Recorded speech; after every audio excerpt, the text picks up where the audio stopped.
Good evening. I am Thayer Tutt, president of El Pomar Foundation. I'd like to welcome you to Penrose House. I must say I've never seen so many people in this room before. If we'd known this, Gary Butterworth, we should have warmed up the pavilion. Probably would have filled that up too.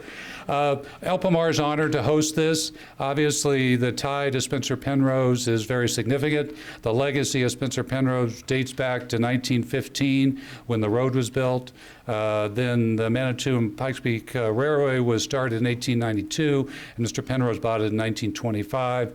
And so tonight, all roads lead to the Summit House. I'd like to also tell you a little bit about, and ties into this very much, El Pomar Foundation. One of our strengths is building consensus and being an advocate for community-wide activities. We have begun a new program that we're kicking off this month called the Pikes Peak Recreation and Tourism Heritage Series, which is designed to promote Pikes Peak and the region for the benefit of all people in our community, not just have it as a wonderful backdrop. And we've hired retired professor of Colorado College, Walt Hecox, who is over here, and we will be kicking off this series in late April with a program on trails and open space. And if you want to learn more about it, Walt has materials on it, because we'd like to have you all attend about a 6-hour session that afternoon. And so you're not here to listen to me talk anymore. I'd like to introduce the mayor of Colorado Springs, John Sellers. John?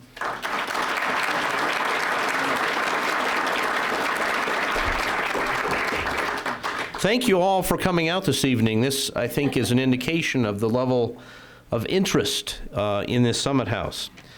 I was intending to introduce 3 of the city council members who indicated they'd be here today, Larry Bagley, Bill Murray, and Tom Strand, but my notion is that probably the meeting is still going on, and so they're not here.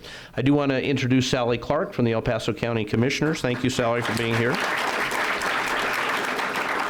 I also want to introduce Karen Paulus, who's the director of the city's Parks, Recreation, and Cultural Services Department. Karen has spent an incredible amount of time working on this project. I also want to introduce Mr. Oscar Martinez, the district ranger for the Pikes Peak National Forest. Oscar. As many of you know, Oscar's our landlord. The city, operates the highway. The city does not own the top of the mountain. This is Forest Service land, and this whole operation is a great partnership between the city of Colorado Springs, National Forest Service, Colorado Springs Utilities, the Army. Trust me, there's a lot of interest groups involved in this. I also am very pleased to introduce, I know he's back there someplace, Mr. Jim Johnson, the president of G.E. Johnson Construction Company. He's got his hand up back there. G.E. Johnson has been chosen as the construction manager and general contractor for this project, and I just think it's outstanding that a local construction company like G.E. Johnson, who does this kind of work and is capable of really doing what needs to be done, has been selected for this project.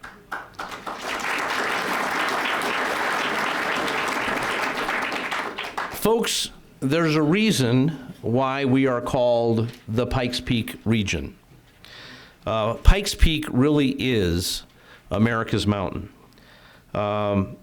This is a national icon that identifies our region. We have always been known as the Pikes Peak region.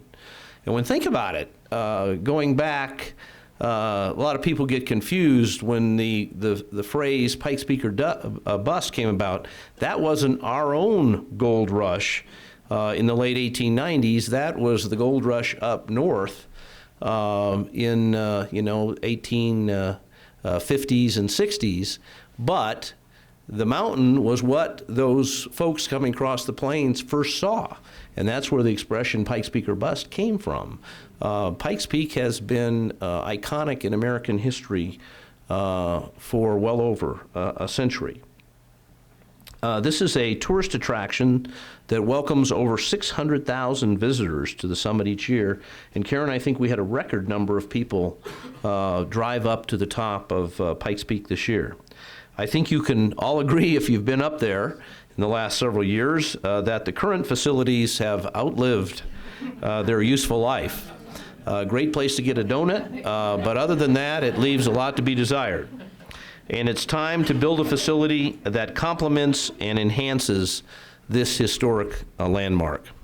As I indicated, the city staff has been working in collaboration with the United States Forest Service and other partners, including Manitou, the Pikes Peak Railway, Colorado Springs Utilities, and the United States Army, which operates the Research Institute of Environmental Medicine. We've been all working to replace the current facilities with a summit complex that the region can truly be proud of. With the selection of the preferred concept that you're going to see tonight, and the selection of G.E. Johnson as the construction manager and general contractor, the environmental process and the design process can continue throughout 2016. We're hoping for initial construction work to begin in early 2017. I will tell you that quite a bit of money needs to be raised, but we're intent on getting this construction underway in early 2017. Right now, I'd like to introduce Stuart Coppage of RTA Architects, Alan Reed of GWWO Architects, and the rest of the design team to discuss this preferred concept. Again, thank you all for being here this evening.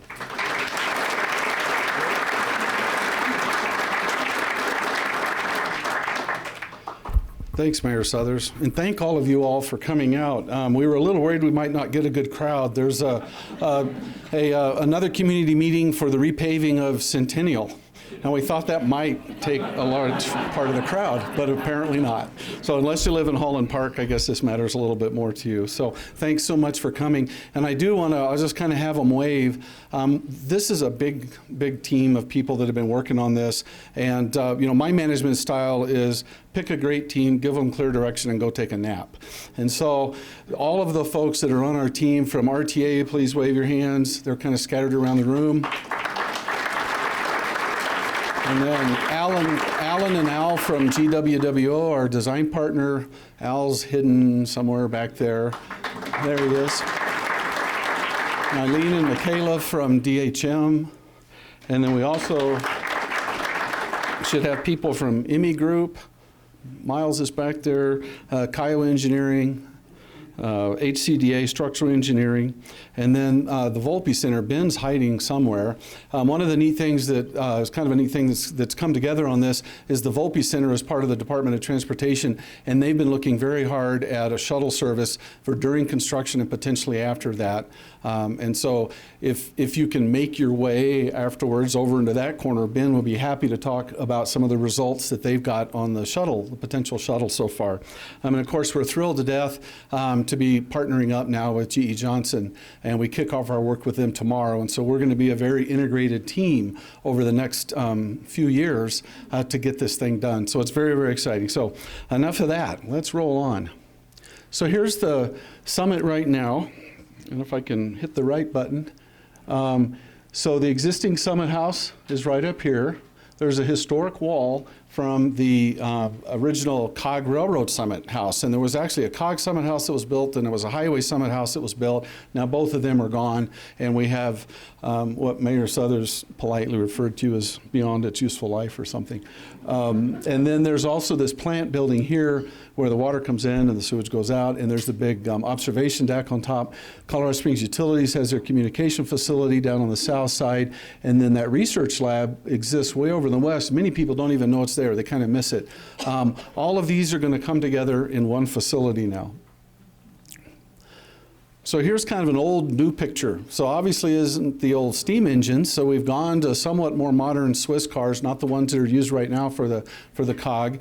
But then this wall, part of this wall is what's still up there right now that you drive past on the COG, just to orient you. And Alan actually is going to talk a little bit about that tower later on. Sandy Elliott with Pikes Peak America's Mountain, we don't know for sure. We haven't done DNA testing. We think this may be her great-grandfather, though. At least it's a good story, so we're going to go with it. But he's standing on the top of Mount Rosa, which legend has is where Pike that's the closest he got to the top of the peak that now bears his name. And I've heard it's a great climb, and it's on my bucket list to get up to the top of it. Oops. There we go. And so we'll show a few historic slides. Obviously, Pikes Peak, maybe with a little bit of vertical exaggeration, but Pikes Peak has always been very important in the way we talk about ourselves in this region. And then there it is. And it's all about the stories of the mountain itself, the stories of the people, and we're going to talk about that a little bit. But the main story is that you got there. Whether you rode the cog, you drove up there, whether you drove up there after driving from Iowa or Texas or wherever, or you hiked up there, you got to the top of the summit. This is not the design of our new summit sign. And they got these amazing views all the way out to the Continental Divide. And then we want to talk about the preliminary design options. Many of you came to our meeting in October, which seems like a long time ago and also seems like kind of like yesterday. And Alan's going to talk a little bit about those. They were up here on boards as you came in. One of the things that we probably didn't do a great job of explaining to a lot of people is all that white that you saw was just, they were chipboard models, if you will, digital chipboard models. They weren't rendered yet. So we got a lot of comments about it's too white, it's too shiny. It won't be white and shiny anymore. So, Alan? Right. Excuse me. But I think those design options really serve their purpose. And part of the process here with those 4 different options was really to elicit a lot of feedback, not only from you all, but from the stakeholders in the project. And if you were here last time and heard us go through these, and I'm going to do it briefly here, they really range from what I call a non-building, no building on the peak, to what I would say is big A architecture. So really dynamic, bold, architectural statement, and we wanted to hear from you and sort of test the limits of that and understand maybe what people think about the various locations on the peak. What are more sacred to be at by yourself versus where we could locate a building. So that was sort of the background there. First scheme, I think the title was Ode to Zebulon Pike and Edwin James, and it was really about that idea of a non-building. So we explored that on the southeast corner of the summit. And I'm going to go through these very quickly. So really just the location, the overview. So this building was sort of built into the mountain, and the only visible piece was a lobby piece that sort of extended up and received people as they arrived on the peak. You see that in this view. So this is arriving on the summit via car. You see a destination. You'll hear me talk a lot tonight about needing to see your destination as you arrive, know where you're going to go, whether you're coming by car or cog or hiking. So that's important in all of these. So that destination was there, and then sort of some of these dynamic interior shots. So that was the first scheme. And as I said, we got comments from a lot of different people. People wrote in online, people filled out comment forms, people emailed me personally. I have a lot of friends I didn't know I have. But all of those comments were important, and we've kind of consolidated a lot of them here and pointed out in bold, you can see the things that were pretty common, things that were really important. And one of the things that you'll notice is that we've incorporated many of these into the final concept. And that was important because whether you liked it or not, you had a comment about it, you had an opinion of it, you had something you pointed out that was important for us to learn. So things about being protected from the elements and the idea of keeping the peak more natural. So those were good things about this first concept. Things that people didn't quite like so much were the views weren't maybe as good from the inside, and there wasn't an outdoor dining area, and the circular floor layout kind of threw a few people. All right, so then we looked at the second scheme, and the inspiration for that, we called it outcropping, was really, and this wasn't so much a non-building, but a building we attempted to make a building that blended with the peak. So we looked at the crags, the shade and the shadow, and attempted to create a building that had that sort of configuration and blended into the peak as you viewed it from below, but yet on arrival you would see it. Here we looked at the northeast, and so it was really looking out over probably the most dramatic views on the peak. And then this is what it was, really a lot of glass looking out over that view, was the arrival. We skipped over the arrival, I guess. There Oh, it no, is. there it is. So you see it just sort of builds up from the peak, and then the great views from inside. So the idea was it was more of a solid volume as you walked in. You still knew where to go, but as you walked in, these huge views just exploded below you. And again, the comments, the idea, some people really understood the faceted nature of the front that kind of blended in, even though it looked white in that rendering, but that would blend in with the ruggedness of the mountain. And the great, large, dramatic views was one of the key things right here. And then the sort of natural outcropping thing. People didn't like, it had multiple service accesses. And that's important, obviously, to be able to service this building, to get in and out of it. And so that wasn't so good. And some people thought it was too tall, too blocky to sit up on the mountain. Yeah. So then the third scheme we called biomimicry, learning from nature. And the idea here was, let's look at the forces that exist on the peak, the wind, the sun, the solar. How do we let all those natural forces begin to shape this building? And this was a great opportunity, if you heard me talk a couple months ago, to make the big A architectural statement, because it was a very high-tech, contemporary expression, located again in the Northeast like the previous scheme. And of course, this was the scheme. We talked about the prow that sort of protected the cog, another thought that we wanted some feedback on, and this idea of, I think I called it back then, the Titanic moment. So this great photo op that people just sort of, and then as we got into the design, we realized there'd be a line from down the peak to get there, but nonetheless, a very strong architectural statement. And a lot of people really liked this, which was interesting. They either loved it or they hated it, not a lot in between. And then just again, that dynamic interior view. So the pro comments that we got from many people was that it was modern, it was an architectural statement, and they were hoping, I think, some people want Colorado Springs to really step out and make a statement and not be kind of a subtle, quiet little town. The aerodynamics seemed to work with the prevailing winds, but again, it was a bold, modern design, and it was obviously a destination. It was, people were going to talk about it, whether some people didn't think that was so good, but people were going to talk about it. Some folks thought it might look dated, that it would be too much, 2016 kind of a thing. And a lot of, architects sit around and talk about, we'll see a building, we'll go, yep, first term of Ronald Reagan's presidency. You can nail it just by the colors and the forms and stuff. And obviously we didn't want that. And then maybe some of the glass didn't take advantage of the views, and some just flat didn't like the shape. And then the fourth scheme, we really talked about, what if this building really just emerges from the mountain, similar to the way that the mountains were formed originally. Here we looked at pulling the building in from the east. So it really, this building was outside of there's critical view sheds on the east and the west, so this was beyond those. You wouldn't view it from here. And the idea here, there you see it. We also explored the idea, in the other three schemes, the cog comes in low, and you enter at a lower level, and pedestrians and cars come in at an upper level. Here, we explored the idea of relocating the cog so that everybody could come in the exact same entrance and have the exact same experience. Again, in all of these schemes, you heard me talk about dispersing crowds. So there's lots of opportunities. You don't have to go into the building. You can go to an overlook, to the peak, wherever. Again, visible destination and those views that really explode on the inside. A lot of people felt that this was a really balanced building because it kind of had a structure on both sides.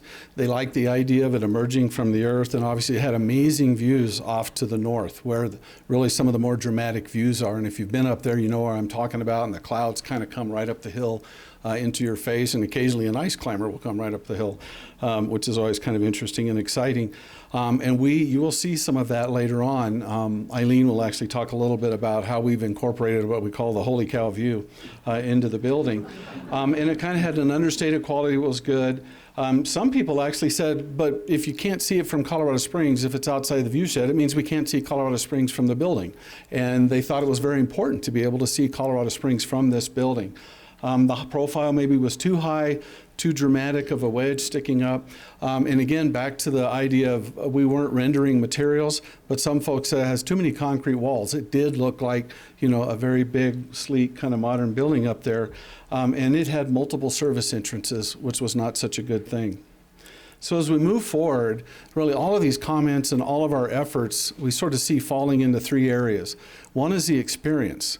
This has to be the greatest experience people can have, and one that they want to go back again and again. And if they rode the cog, they want to drive. And if they drove, they want to hike. And so the experience is very, very important. And as we've said before, it's just about the only place on earth where you can get this high above sea level, whether you're an Olympic athlete or a severely disabled person. And that's really, really important. We think it's part of what we need to do. The environment is important. I think all of us, regardless of your political leanings or anything, I think we all have a different sense that we don't really conquer nature anymore, and maybe a lot of the original thoughts about the peak where we're going to conquer it, we're going to get there. A lot now is more about living with nature and living with this peak, and if we want to have it and have this great building for a long time, we need to build a building that works really, really well environmentally and saves money. What a concept. And then operations. You got to have a building you can take care of and one that works from an operational standpoint. So everything kind of came into that, and we sort of crafted this challenge that finds the perfect balance between a dynamic building that presents a clear destination. That was important to people. They wanted to know they were getting someplace. A clear destination to visitors, but at the same time a minimalist structure that's deferential to the peak and to its majestic views. And as we move forward, you'll see that the selected option is really the site is that southeast corner of the mountain, and the building looks a lot different than that original curved building, but we think we've incorporated many of the things from the other buildings. So Eileen? I might just add, it sort of reinforces that there was a poll that was done. And interestingly, the third scheme, that big A architecture scheme, got 40% of the #1 choices. The first and second scheme that were more about blending with the mountain ended up getting about 52%. So you really see that dichotomy, and I think that's where this came from. Mm-hmm. And you'll see as we sort of unveil this tonight, you'll see bits and pieces from a lot of these different schemes that come in to the final solution. Okay. As Alan mentioned earlier, what the placement of the building has the direct relationship and views to Mount Rosa. And while we're looking at all the various locations for the building, we're also starting to analyze the pedestrian circulation, vehicular circulation, as well as overlooks, thank you, in the corner, as well as overlooks and the relationships to those amenities. So starting, each of these nodes is an overlook within the site layout that you'll see here shortly. Starting in the southeast, this one has the relationship with Mount Rosa, as well as the Arkansas River. And that has, it's a natural route that was used for exploration, travel and trade during the westward expansion. And it was also one of Zebulon Pike and Edwin James' orders to figure out where is the origin of the Arkansas River. So we thought that was really neat to celebrate that. And you can see you have open expansive views to Colorado Springs, Denver to the north, Mount Evans in the Front Range, as well as Cripple Creek and Florissant off in the northwest. Another overlay, as we're looking at all those key elements, is to look at the interpretive components and whether it's going to be a panel and how we're going to tell the story and celebrate the summit throughout the circulation and routing of the pedestrian loops. How big is that area, that loop, that whole thing? Oh, the overall length, I couldn't tell you offhand, actually. Roughly, how big do you think it is? 500, 550. So let's just say 150 feet or so. No, that's more than that. It's a couple of acres, right? It's at least a So couple. 500, 500, 500. That's a good question. You know, That's lots a of good times question. I don't know we if- worry about things like, in this one, the site was the site. It didn't really matter how big it was what we had to work with. So as you're approaching the summit, we're proposing a entry monument, just kind of a subtle monument that expresses the accomplishment of reaching your journey starting at 14,115. As you continue along, right along here at the crest of the hill, you're going to start to see the entry to the summit house emerging from the ground. And that starts to orient you for how to circulate through the space. As you continue along, there's a vehicular drop-off in close proximity to the front door. And Alan and Stuart will go over in more detail the layout of the building. And the idea here is we wanted to create this nice open kind of plaza. So we extended the landscape onto the roof terrace. So as you approach, you'll have the natural boulder fields will then just bleed right onto the roof terrace. There's opportunities for seating and open expansive views to the southeast. As you continue along, there's a network of trails throughout the site, and those highlight cultural features along the way, as well as some of the dramatic views. And the previous side where we showed where the overlooks would be. And then we also have in the center spine here, this is an elevated walk, which connects the user to the historic summit location and the summit house. And then if you were arriving by foot, we have the Crags Trail to the northwest. They have the option to navigate through the site around the perimeter, or they could go through the boulder fields, as well as around the southwest and cross the road onto, this is a service drive, we'll go over that in a second, they are incorporating an emergency shelter for hikers. Similarly, you have the Bar Trail coming from the east, and there are some improvements to the COG that we'll explain here in a little bit. But they have the option to go to the north, and then there would be stairs just at the terminus of the elevated platform.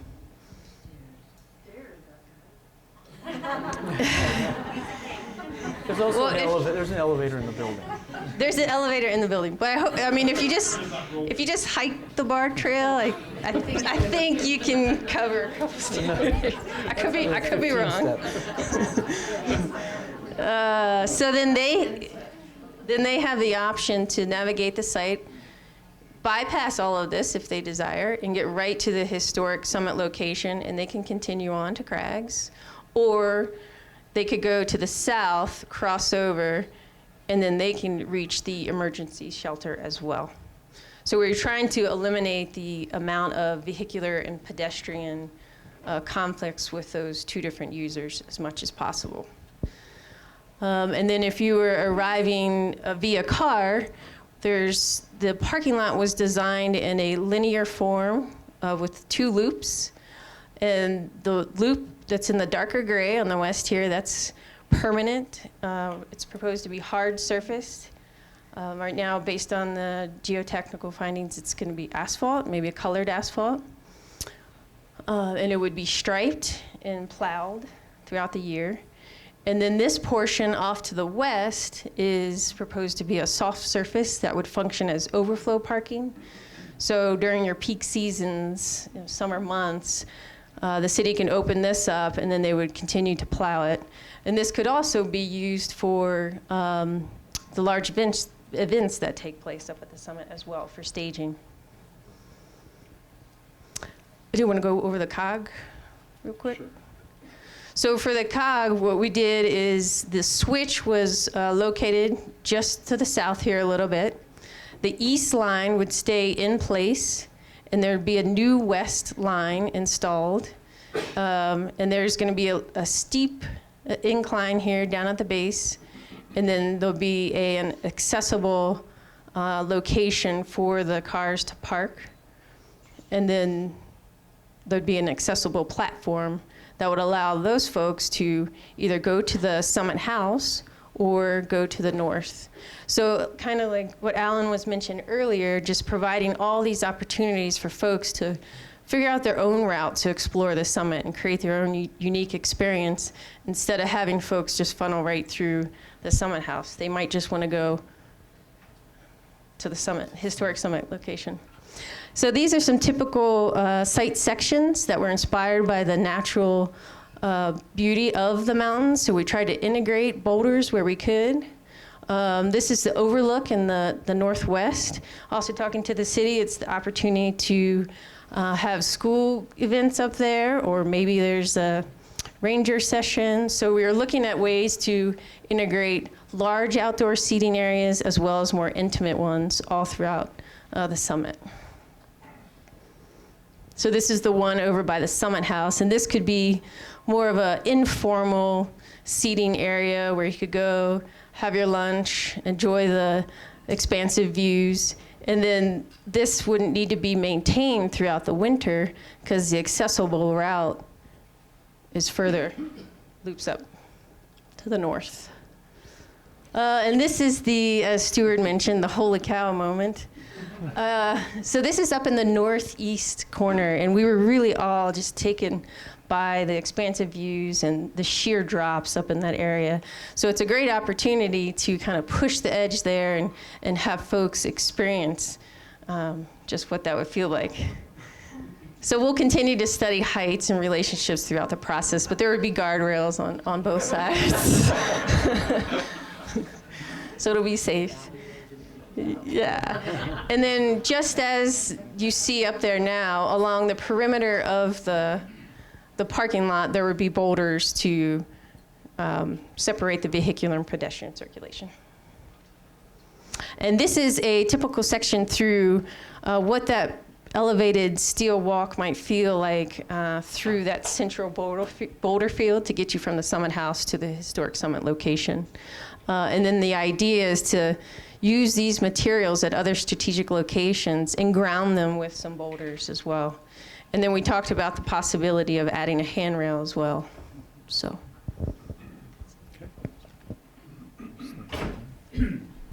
Well, as we move back into the building, I'll get my right button here. We'll give you a brief overview of the floor plan, and then Alan's going to talk about that more in a minute. But as Eileen said, we have the two roof terraces there that bring you right off of the summit, and then this high entry, this projecting entry that comes up, and then a service area is below here. Kitchen and stuff is down below there with photovoltaic panels on top. This is the HARL, the High Altitude Research Lab over on the west, that's going to be built separately from this project, but jointly in the sense that it's right next to it and that it's running parallel with our project, and we're cooperating with that team as well. And then you come down into the lobby here, and then gift shop, dining, exhibits on that side. So we talk about the exhibits a little bit.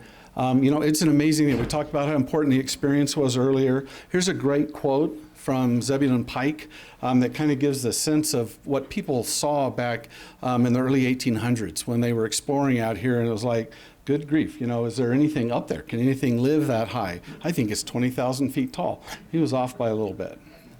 But considering how far he'd hiked to get there, that was okay. And now, there it went. Oops, going too fast. So the concept that we selected from an exhibit standpoint or from an interpretive standpoint is one where you would come in, and this is conceptual, not the actual shape of the building.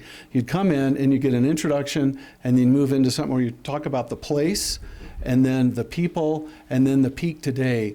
And so it's more or less a circuitous route and then some views out of there, but you also would be able to connect inside of these things. And here's how it actually fits into our building. This is that large lobby area is right here, and there's the COG entrance there. So you'd come in, and again, the introduction, you can talk about the place in this arc, and then the people in this arc, and then the peak today. We see it as a very interactive kind of thing. Sandiel is really fond of something that's at the Space Needle in Seattle, where you can go and touch it and say, that's the map, this is where I'm from. So it's the modern version of a little pin that you stick in the map. And so we'll have something like that probably. And everything will be designed to look like it belongs on a mountain. It won't look like it belongs on a beach or in a forest someplace. And outdoors, we talk about the signage for outdoors in those exhibit spaces that Eileen referred to, the little blue dots all the way around the summit, and looking at ways to design that's highly, highly durable and easy to replace if it does wear out. And we all know what the exposure to ultraviolet light at 14,000 feet does, and the wind and the scouring and all of that. And so find this right combination of, you can read it, it looks great, but it lasts a long, long time, and if you do have to replace it, that's easy to do.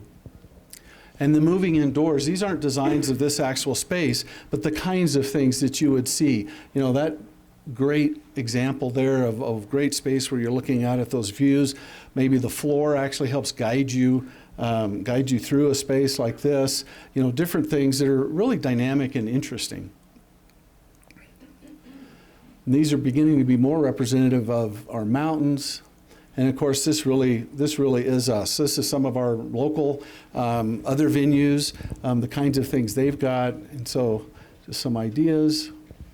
And then, of course, the people are really, really important. The story of the people is important, whether it's the kind of the sacred nature of the mountain to the indigenous people of the region, or Zeb Pike coming out, or people homesteading, or, you know, we began to call it America's Mountain at some point, and we got to the top thanks to technology. And then today, what's it like today? Whether you're going up the incline, or you're running the marathon, or the ascent, experiencing it that way, whether you're watching the hill climb, you know, all these things that go on today that we can celebrate.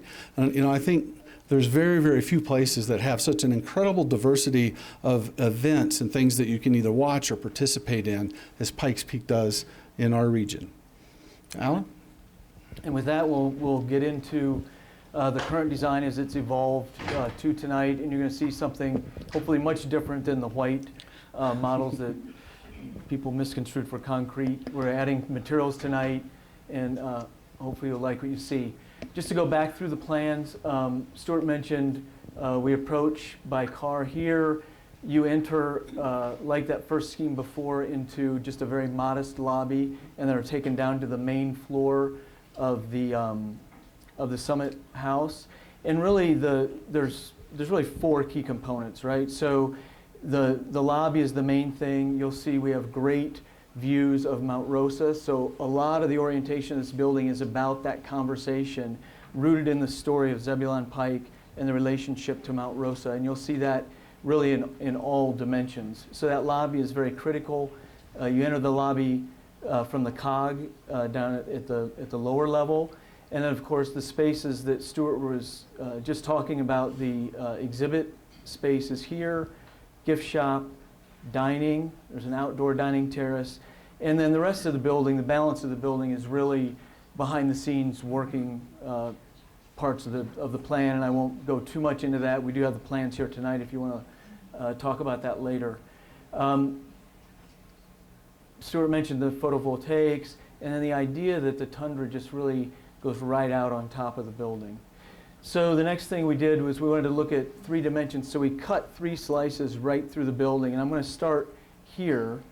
So this is cut right through, you're looking at the dining area here, the gift shop, and of course this is one of those terraces that goes out over the top. So you're walking right on top of those spaces. You'll see we've really tried to minimize the railing here. We're trying to respond to some of those environmental conditions. Is this not working?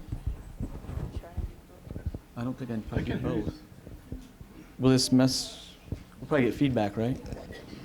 Seems to be okay. Let me just turn this one off. Turn it off. Do we have an EMT here on site? I think there always is, right?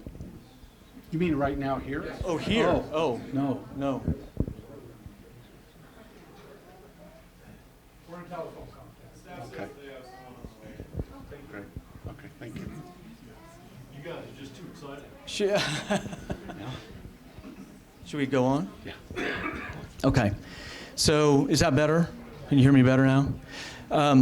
So again, we're looking at the dining and the gift shop beyond, people walking out on the top. This upper, the larger section, is really through that lobby piece. So this is really the big dynamic space that you walk into initially, either from a car or from the COG. One of the things I mentioned is this conversation between Mount Rosa and Pikes Peak. So the stone wall, and I'll talk a little bit about materials in a minute, but this stone wall is actually angled down, and it mimics the angle of incidence from Pikes Peak to Mount Rosa. So it brings your eyes, you walk in, you feel your eyes drawn down to that view, and you'll see that view in some of the renderings later. Likewise, we took that same angle and mirrored it with the roof. So when you come into this space, if you remember the plan, it's a pie-shaped plan, sort of. So it really explodes outward in all three dimensions. So you really get the strength of that view as you enter the building. Just a little bit about materials. You'll see more of this, but we're really proposing that the majority of the building be constructed of stone, similar to Pikes Peak granite.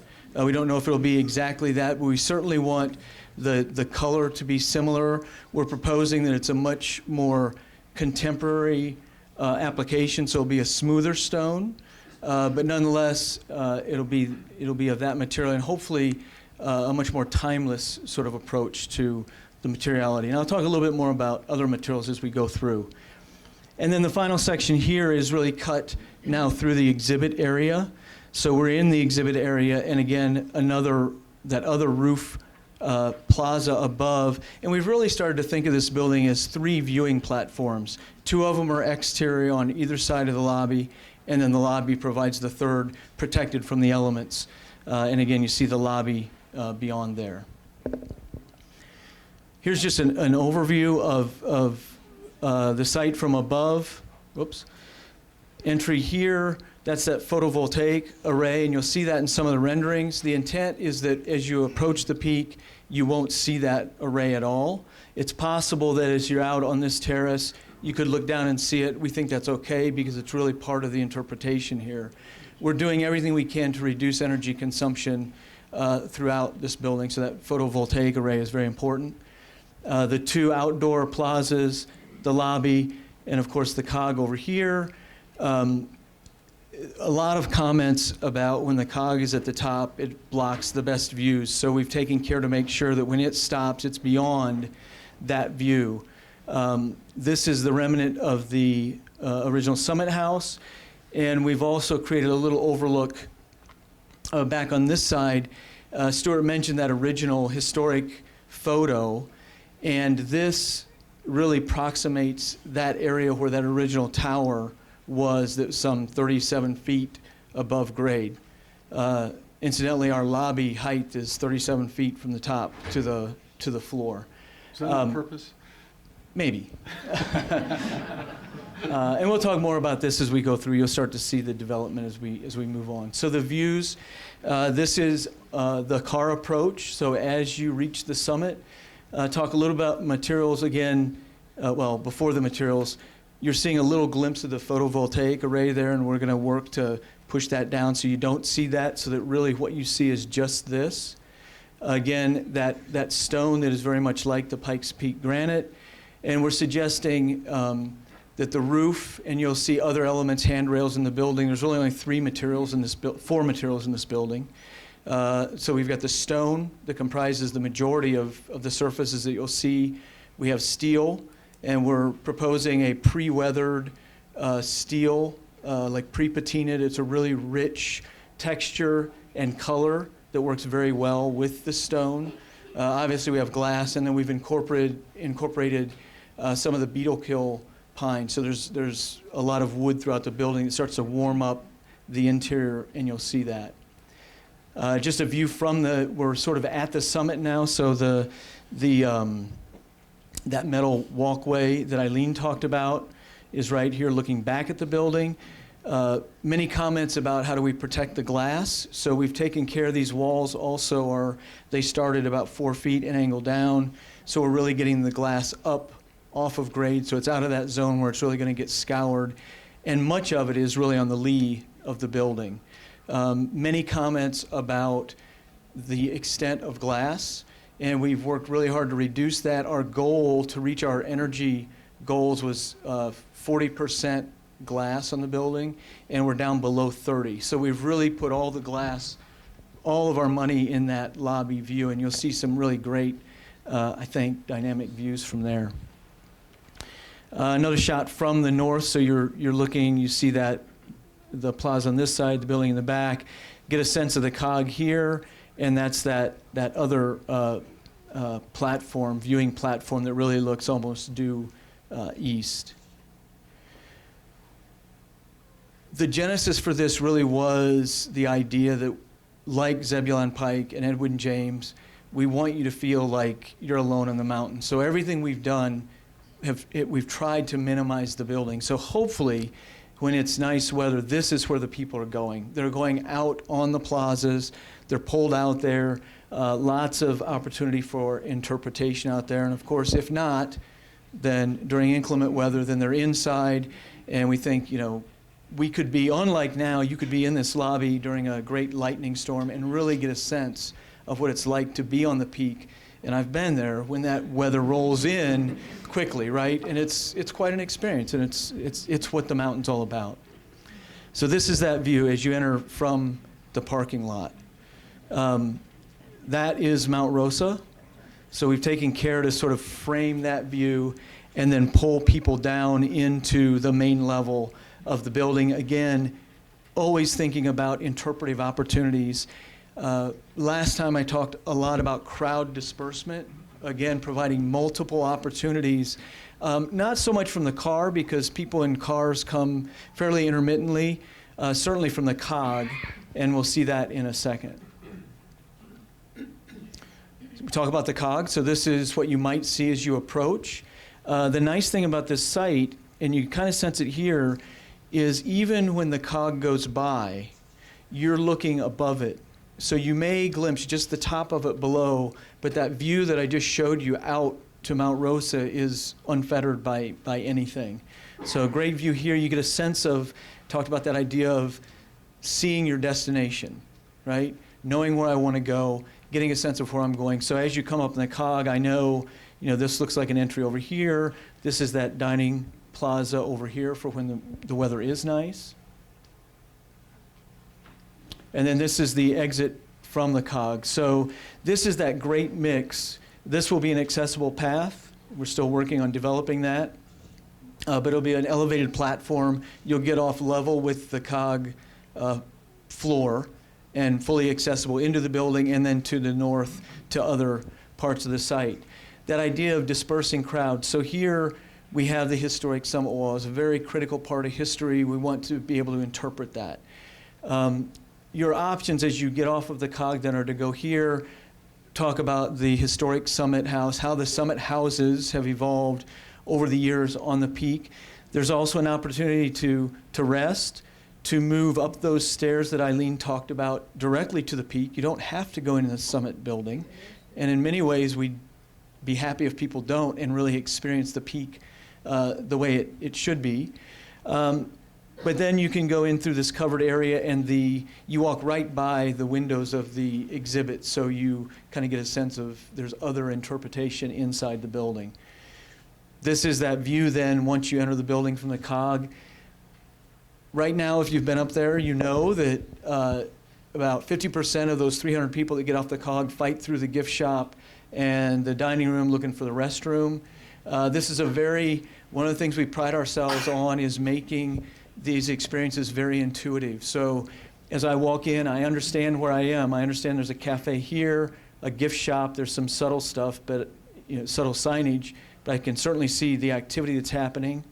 As I turn. And talk about the elevators too. Oh, well, that's back, it's actually in the next scene, I think. Yep. Yeah. So as I turn, the restrooms are back here. I see those, I go to those. Right. Everybody. But so half of the people don't go in and fight through the crowd. So we're really starting to disperse the crowds and making it a much more enjoyable experience. Many comments a couple of months ago about accessibility, and we have 2 elevators, one here, one on the other side flanking the restrooms below, and then they really create a portal on the upper level. So as you come in, you're in a fairly large vestibule that's actually big enough that we could wait. If we are lucky enough to have the shuttle continue after construction, we could have up to 25 people waiting in the vestibule above, and that's right through that there, and then the elevators, of course, come up. You're seeing the some of the beetle kill pine here, so we're really trying to warm up those surfaces, especially overhead with that wood. I didn't mention this earlier, but the materials, well, I did mention the materials. Interestingly, reading through the EA report over the past several months, the original Summit House, and especially the one with the platform, was made of stone, steel. It had a glass enclosed observation deck, and it had the upper level observation deck. So we're really trying to begin to recall with the material selection here that very simple design. And one of the things you'll see hopefully in all of these views is we're not calling attention to the architecture. We want it to be simple and just fade away. We want to focus on the views, focus on your experience, and not be sort of distracted by the architecture. Once you're inside, this is that outdoor potential eating area, plaza. The nice thing is with this orientation is we're in the lee, so wind will blow. This is a fairly protected side of the building, and because it's stone, we're on the south side, we get a lot of radiant energy, so these stone surfaces will heat up and really make this a comfortable place to be. Even in a day of probably 40 to 50 degrees, you can sit out there and be very comfortable.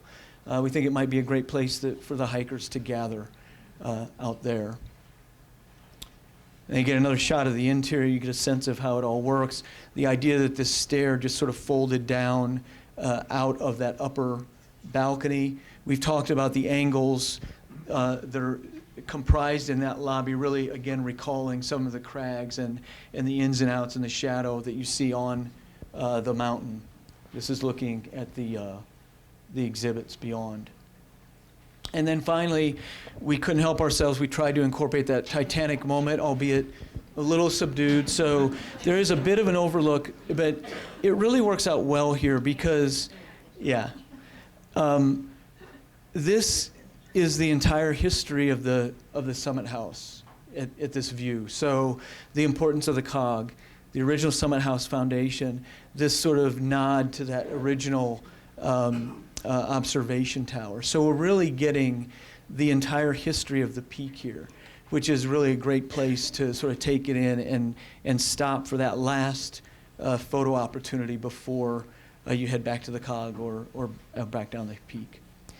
So we thought we'd end it with just a little fly around. If anybody wants to sing America the Beautiful during this, that'd be great. Will the America the Beautiful Memorial now be reincorporated? Yes. into this? Yes. Where? We got engaged there. We will make sure. Yeah.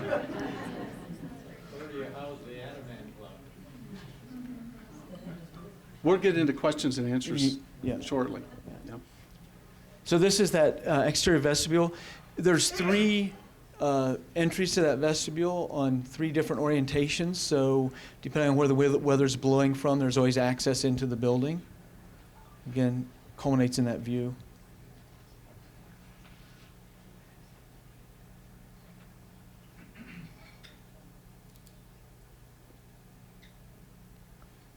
Get a sense of that approach from the north. And that's really that accessible path that Eileen talked about that would wrap you up and around to the summit. So if you're in a car, you use that steel walkway to get to the building? You could do that, or you could follow paths on the outside. How would that be with the snow? It's open. The steel is open, so the snow falls right through. It's very similar to what you see at ski resorts. Yeah. Or the paths. The paths will be maintained. Right. So there's that great culmination of those opportunities to disperse the crowds as you enter the building.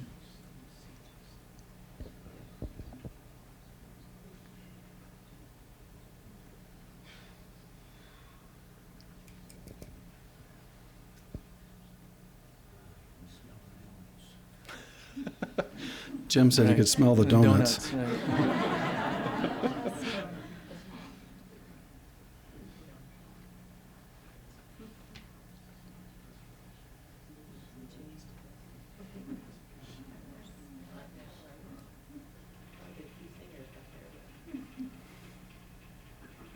One of the things I forgot to mention is because of the shape of the building as you approach, you sort of understand that there's this conversation happening between this building and something, and in this case, it happens to be that history and connection with Mount Rosa.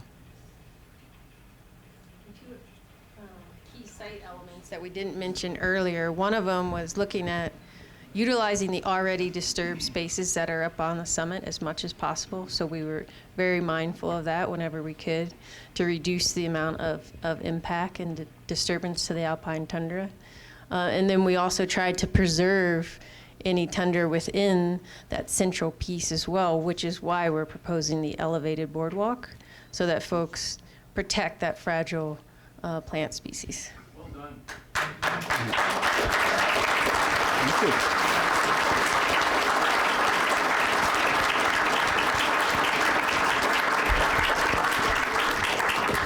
Thank you. So we're going to open it up to questions and answers. And actually, where'd Lisa Bachman go? I thought that all the curtains were going to magically come off all the boards over here. After we finish the Q&A session, feel free to stick around. We'll stay as long as needed, and we can kind of move over in that direction, and you can have a better look and a longer look at those boards, and we'd be happy to answer any questions. One thing, Alan mentioned many times this whole relationship between Mount Rosa and the summit, and we see that it's certainly not the only relationship or the only thing, but the combination of where the site was in that early story, that early connection between Zebulon Pike and the summit, we thought was important. And it's almost a stand-in for all of our stories about looking at the summit and getting up to the summit. So with that, questions? Yeah, Jack? One comment as people leave, it's dark and icy out there, so please be careful as you exit that asphalt. Yep. Did everybody hear that? It's icy outside, so please be careful. Also, we've got some clipboards right back over here and also on this side with comment forms. Please give us your comments. We have just finished or just now finishing what we call schematic design, where we've got a concept, we've got it reasonably well developed, and we have a pretty good idea of what this thing's going to look like and how it will be laid out. We still have a lot of design yet to do, and we still want your comments, we want your positive and negative feedback so that we can do a great job for all of you on this thing. So there's a question right here, and then we'll come to Jim. And Eileen's going to play Phil Donahue and kind of run around in the audience here.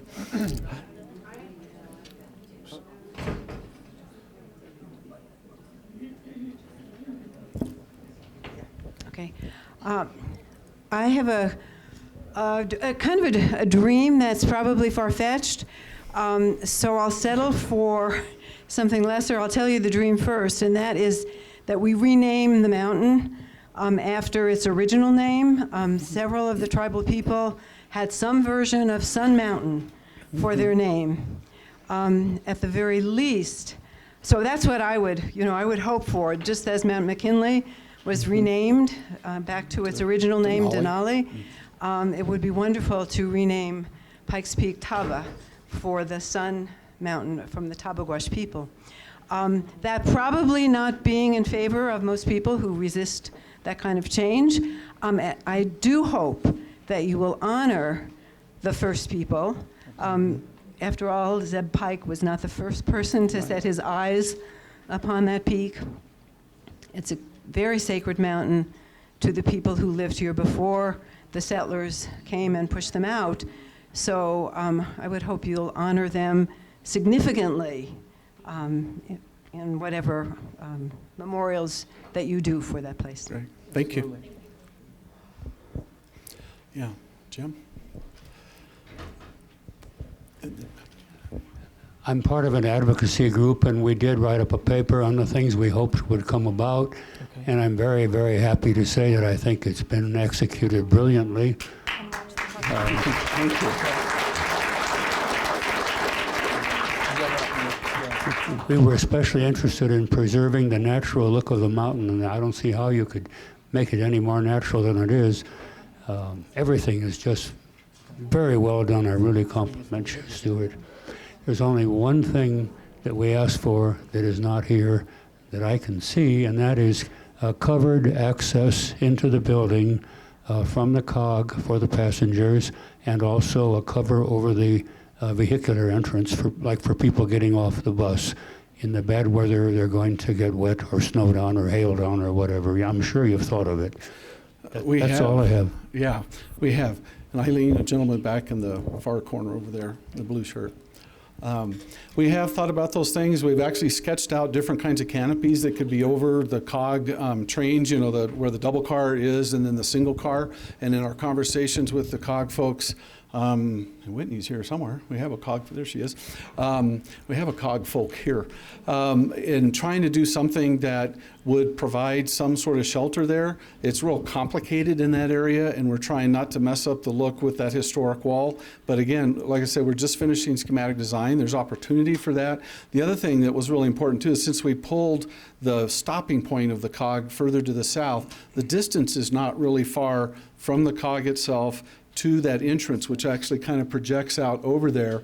And it's also, since it's a hard surface path that's easy to maintain and easy to plow to get the snow and ice off when it does come, and it's level. It's no more than a 2% grade all the way through there. We think that will help a lot, because right now when you get up the COG, you're kind of, you know, if you see someone they get in a wheelchair in a hailstorm, which we've seen, right, and they're pushing them uphill through the mud and the gravel in a hailstorm to the building. This would be, even just as we show it right now, be a much more accessible, friendly way of doing it. But we are still looking at trying to figure out, is there a way? We don't think having a cover the whole way, because part of the deal too is that when it's storming on the summit, it's rarely coming straight down.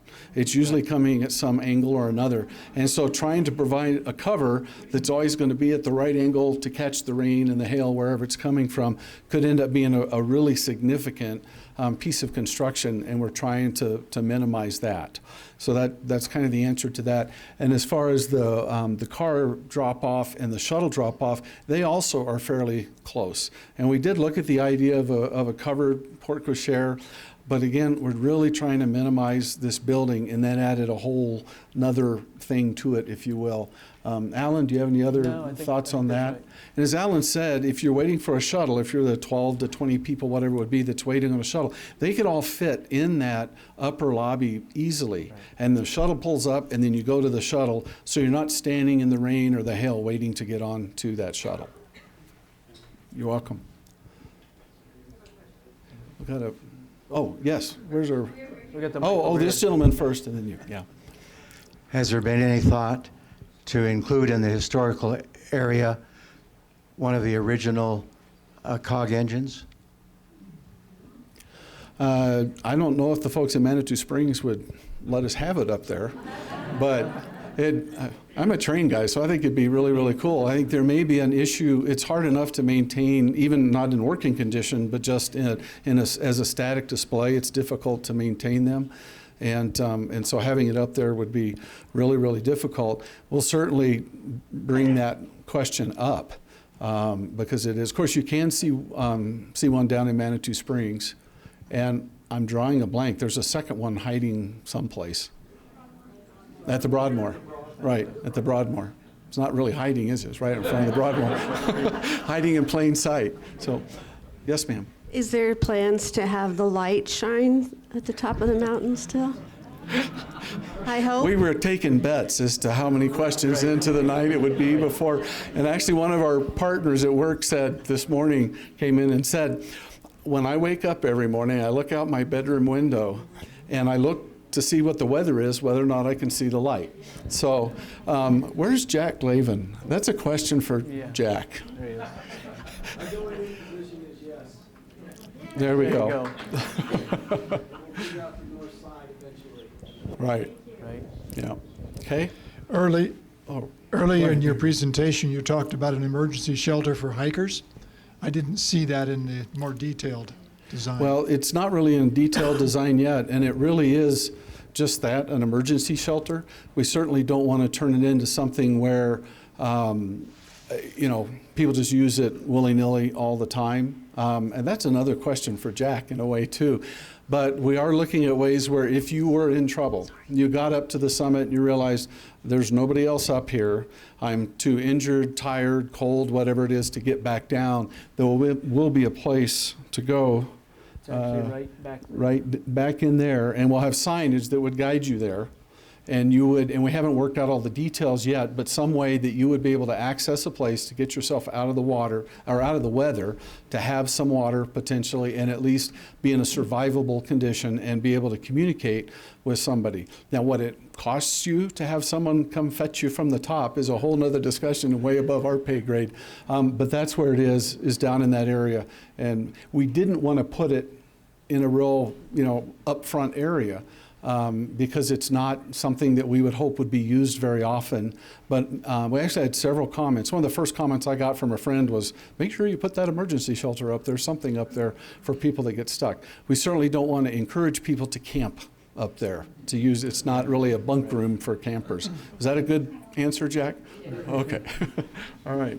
Yes, back here. Where does the usable space that the plant building had integrate into this?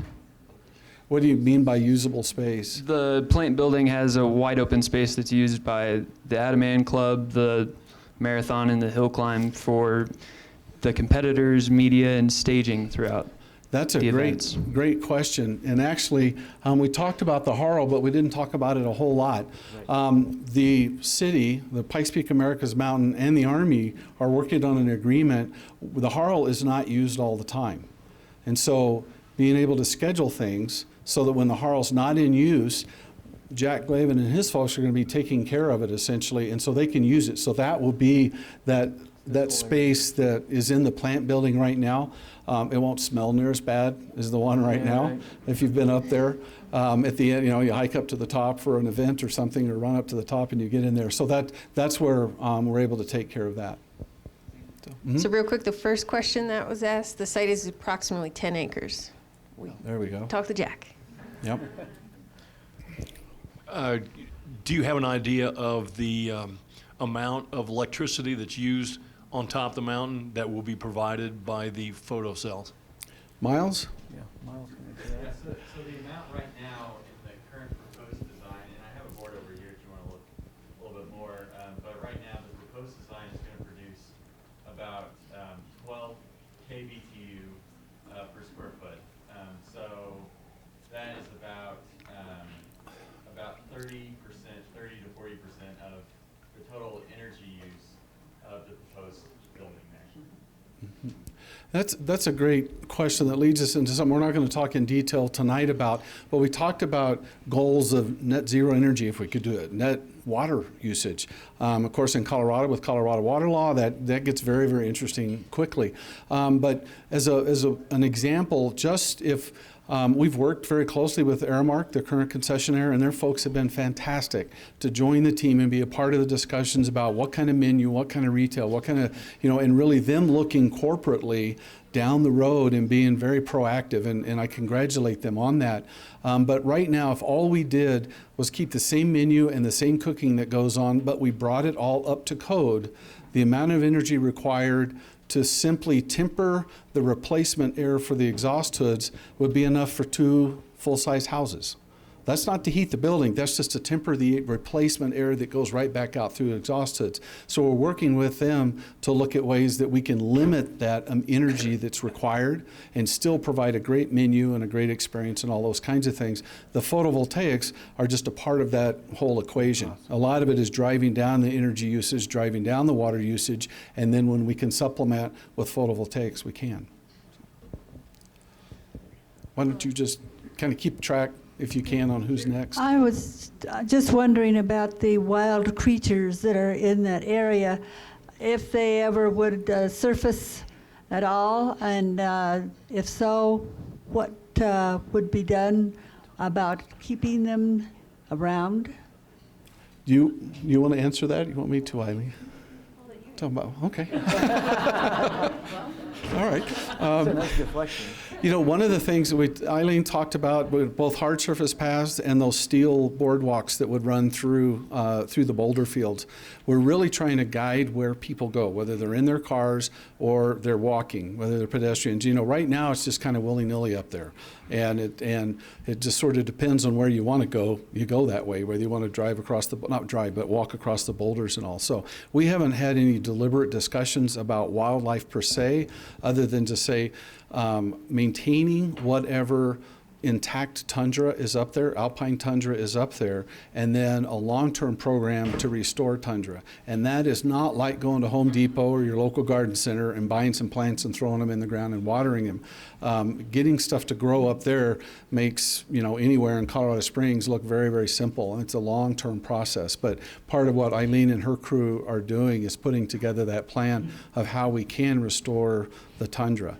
Actually, one of the guys in the office just today was telling me that he was looking at the summit cam and to see what the weather was like, and there was a bighorn sheep came by, it was there for a second, then it was gone. So they're up there. There's lots of wildlife up there, and I think what we're doing will actually enhance the habitat for wildlife, and by staying away from areas that are in good shape, and by restoring areas that are not, and by defining where the people go.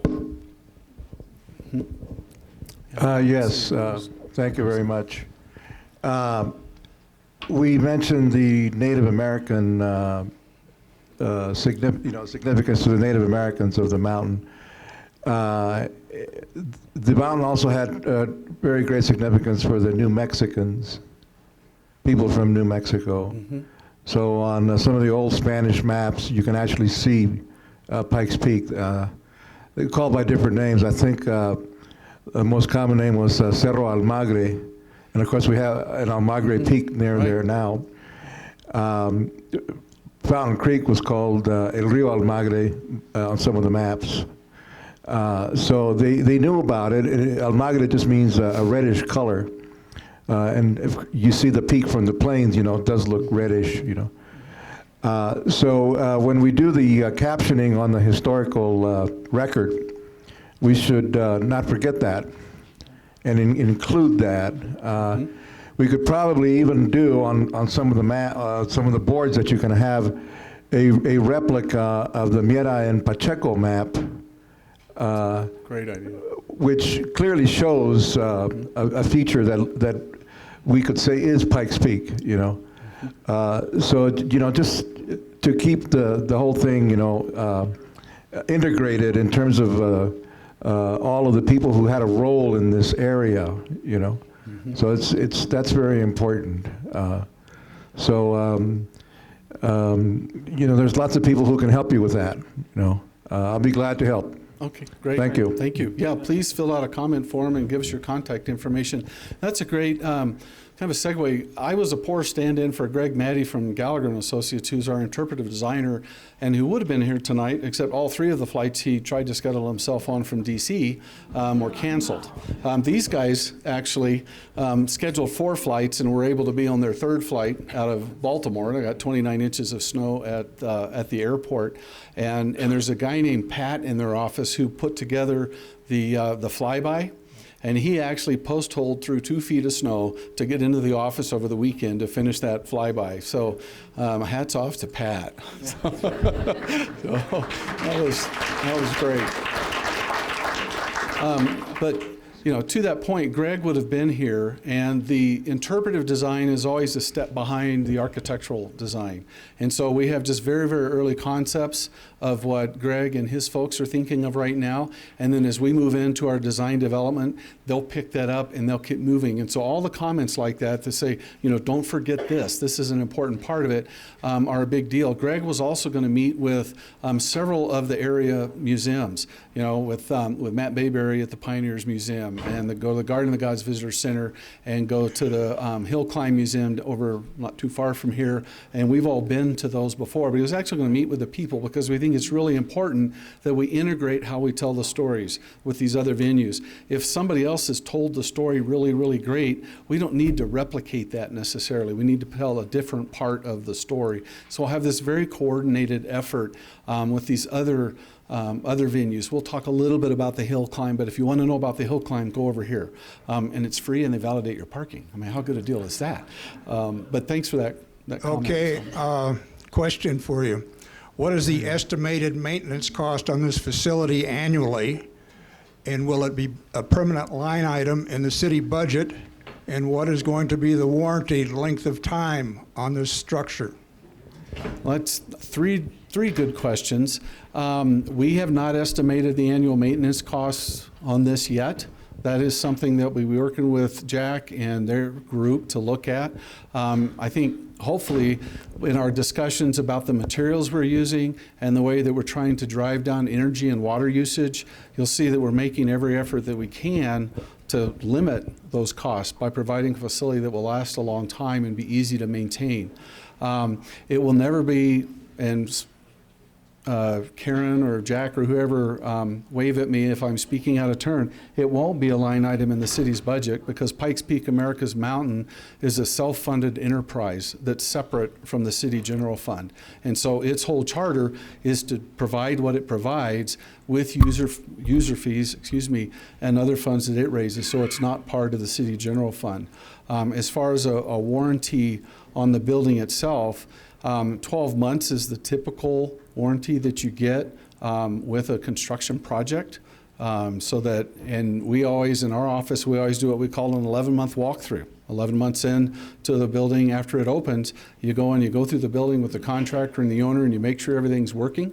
We could get into all the legalese about the statute of repose and how long architects and contractors are liable for their work, but that's probably much too long a discussion for tonight. Yeah, I think so.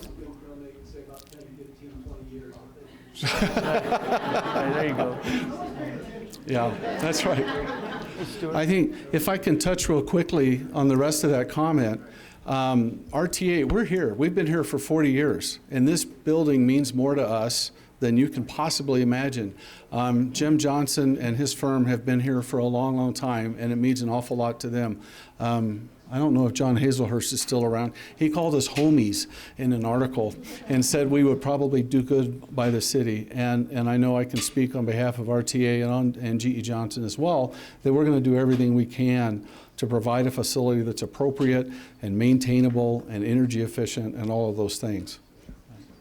Hey, Stuart, before Yeah. another question, Sandy wanted to remind everybody as people are starting to trickle out that it's really icy out there.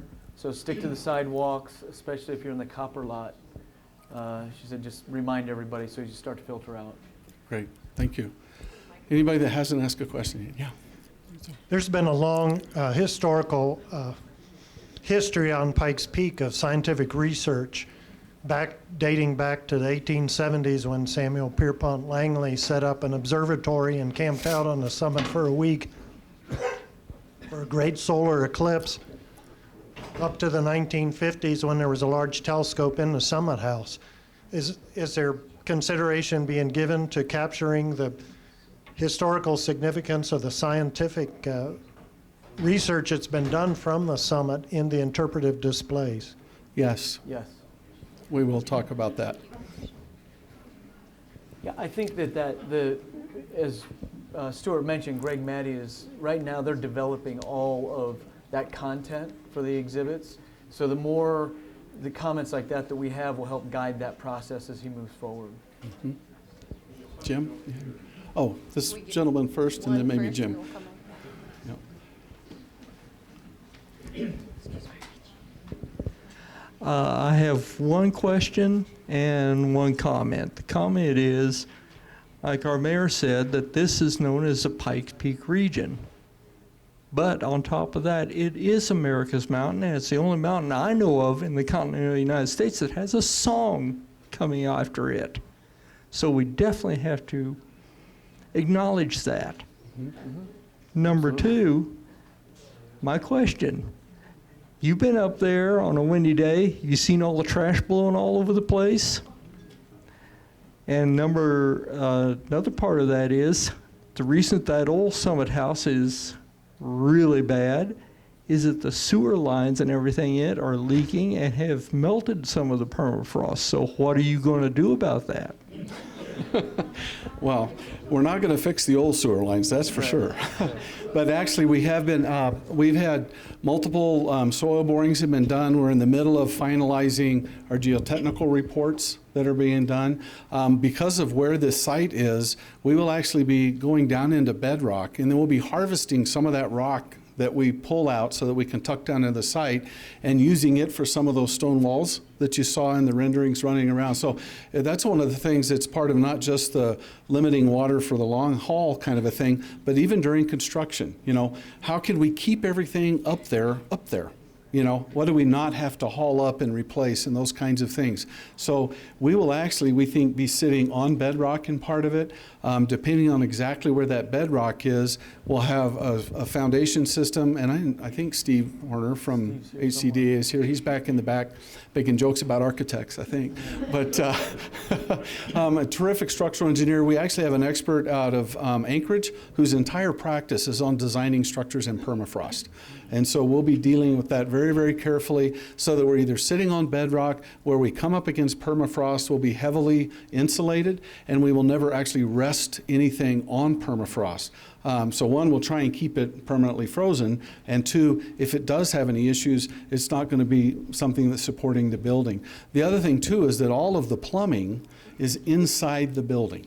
There's nothing that's running, you know, under a floor up next to the permafrost or from the building to another building right now, because you run all the way to the plant building, you know, haul water up, pump it into the building, and stuff comes out of the building and you haul it back down. So we're trying to eliminate as much of that as we can by bringing all of those systems together. So hopefully that answers your question. And the comment about the song, you know, that America the Beautiful monument that's on the southeast corner of the plant building, the roof deck over the plant building, is going to be relocated. And so we will have that up there with the words to the song. And I'm pretty sure at the ribbon cutting, whether it's the Academy Chorus or the Colorado Springs Children's Chorale, somebody will sing America the Beautiful on the summit. Absolutely. So, you know, I have yes, just, Jim. nothing has been said about the cost. I wonder, is it too early to, do you have an estimate, like say to the closest 10 million?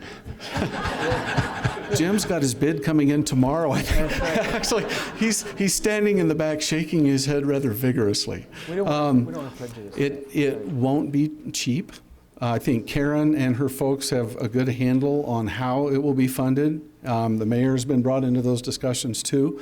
And so I hate to even throw anything right out there, as we will take this, and like I said, we have our kickoff meeting with G.E. Johnson tomorrow, and that'll be one of the first things we began to do, is really get our arms around the costs. We have our suspicions of where it is, but we want to actually have the pros at estimating begin to help us there. And then we'll kind of balance out what the cost looks like it's going to be with what Pikes Peak America's Mountain as an enterprise can afford and what private donations can do. Am I saying the right things, Karen? She's nodding, so I'm doing okay. And then we'll work very, very hard to bring those together to make sure that what we design, we actually can afford to build.